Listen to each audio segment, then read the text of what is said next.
Hello everybody, it's Brian for GadgetUnit.com, and in this video I'll be taking a look at the SwitchEasy Play case for the iPhone 6 Plus and the iPhone 6s Plus. This case is available in two different colors, each of which are priced at $24.99, and I would like to thank SwitchEasy for sending these over to me for review.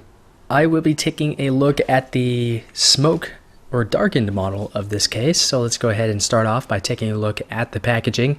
It is a very light case. It says it's under 0.02 kilograms, or about 17 grams according to their website. It's only 0.4 millimeters thin as well. And since this is the last SwitchEasy case I'll be taking a look at, I won't even mention the kind of terrible packaging. So let's go ahead and force our way into this. In here, we do have a lanyard. So this piece here is silicone, but this does attach to the case with this little string loop here. I'll take a look at that in a moment. We do have a screen protector. We have a widened earpiece cutout, as well as a U-shaped home button cutout on the other side. Getting into the rest of the case, here we have, the rest of the packaging. Here is the case itself. Let's just plop the rest of the packaging over there. You do get a warranty information card, two of them actually.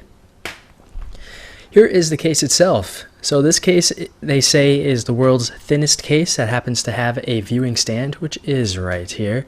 So this comes up and off of the case like so.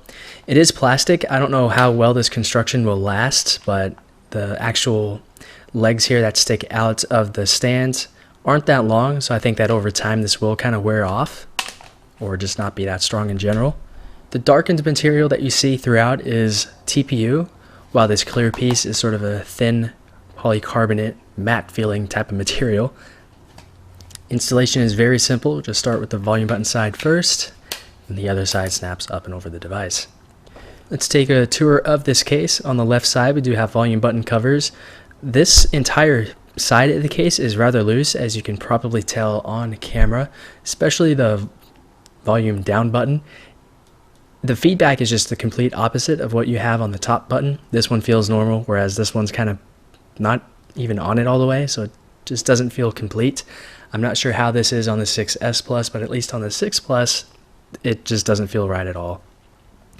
We do have a silent switch cutout, which is large enough to get into where you don't have to use your fingernail. Nothing on the top, while on the right side we do have another button cover. This is for the sleep-wake button. This one feels fine, although it is a little bit mushy and harder to press. It does take away from the feedback a little bit. It still works fine. We do have some minor SwitchEasy branding here. On the bottom we have a cutout for the speaker, lightning port, and 3.5mm headset jack and the bottom mic. It's a little bit larger than average, so if you have larger plugs, they may be able to fit into here. Same with the headset jack. On the back we have a pill-shaped cutout for the camera area. And here we have the stand. Let's take a look at that again. So we just open it up. And here we go. So this is the angle that you get. Only one angle before the stand actually comes off of the case. Like so. So it's not the most versatile option out there if you do want a case with an integrated kickstand, but it does work. For the lanyard, this is where you would attach it. So let's go ahead and put that on now. So we just bring this through the opening there, thread the silicone piece through the loop, and now the lanyard is on here. So if you do actually hold onto this like this, it will work. I've flung this around quite a bit when I first got this case to test it, and there was no damage to anything at all. I think that the lanyard piece should last a fair amount of time. It does kind of pull on the case a little bit on the left side, so that is something to keep in mind. For the price, this is a pretty decent case. I just wish they would have implemented a stronger stand here. It just feels extremely cheap, like it's not going to last after too many uses. But like I said, it does work. In terms of grip, it is a bit of a slippery case. The matte TPU band here is a bit slippery. But thanks to the semi-transparent smoky piece here, this isn't going to show fingerprint smudges or hardly any scratches, which is nice. If you are looking for a case with an integrated kickstand, and that comes with an included lanyard, which is a nice little touch, this honestly is not that bad of an option. If you have any comments, questions, or feedback about this or anything else, feel free to leave everything down below in the comments area. But that's it with the video, so thanks a lot for watching, and I'll talk to you all very soon.